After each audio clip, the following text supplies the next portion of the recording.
বালক যিশুকে মন্দিরে অর্পণ। লুক 2:22-40।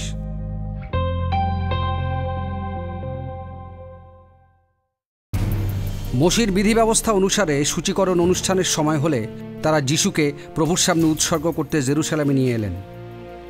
কারণ প্রভুর বিধি ব্যবস্থায় লেখা আছে, ত্রিলোকের প্রথম পুত্র সন্তানকে প্রভুর উদ্দেশ্যে উৎসর্গ করতে হবে। আর প্রভুর বিধি ব্যবস্থা অনুসারে এক জোড়া ঘুঘু অথবা 2টি পায়রার বাচ্চা উৎসর্গ করতে হবে। জেরুসালেমে সেই সময় সিমন নামে একজন ধার্মিক ও ঈশ্বরভক্ত লোক বাস করতেন।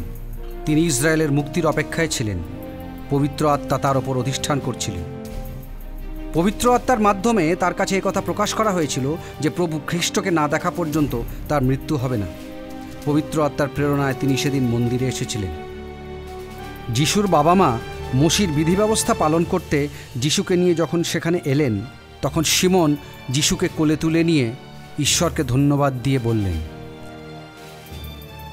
হে প্রভু, তোমার প্রতিশ্রুতি অনুসারে তুমি তোমার দাসকে শান্তিতে বিদায় দাও, কারণ আমি নিজের চোখে তোমার পরিত্রাণ দেখেছি, যে পরিত্রাণ তুমি সকল লোকের সাক্ষাতে প্রস্তুত করেছ।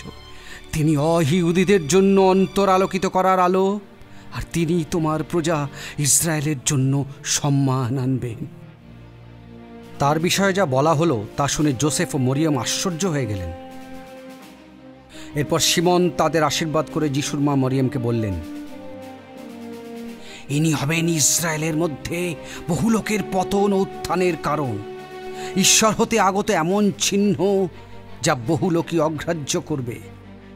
এতে বহু লোকের হৃদয়ের গোপন চিন্তা প্রকাশ হয়ে পড়বে।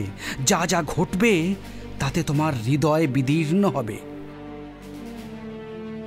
সেখানে হান্না নামে একজন ভাববাদিনী ছিলেন। তিনি আশের গোষ্ঠীর প্যানুয়েলের কন্যা। তার অনেক বয়স হয়েছিল। বিবাহের পর 7 বছর তিনি স্বামীর ঘর করেন।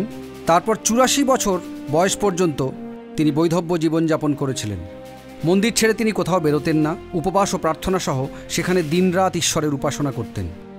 ঠিক সেই মুহূর্তে তিনি তাদের দিকে এগিয়ে এসে ঈশ্বরকে ধন্যবাদ দিতে আরম্ভ করলেন। আর যারা জেরুসালেমের মুক্তির অপেক্ষায় ছিল তাদের সকলের কাছে সেই শিশুটির বিষয় বলতে লাগলেন। প্রভুর বিধি ব্যবস্থা অনুসারে যা যা করণীয় তা সম্পূর্ণ করে যোসেফ ও মরিয়ম তাদের নিজেদের নগর নাসরতে ফিরে গেলেন। আর শিশুটি ক্রমে ক্রমে বেড়ে উঠতে লাগলেন ও বলিষ্ঠ হয়ে উঠলেন। তিনি জ্ঞানে পূর্ণ হতে থাকলেন। তার উপরে ঈশ্বরের আশীর্বাদ ছিল।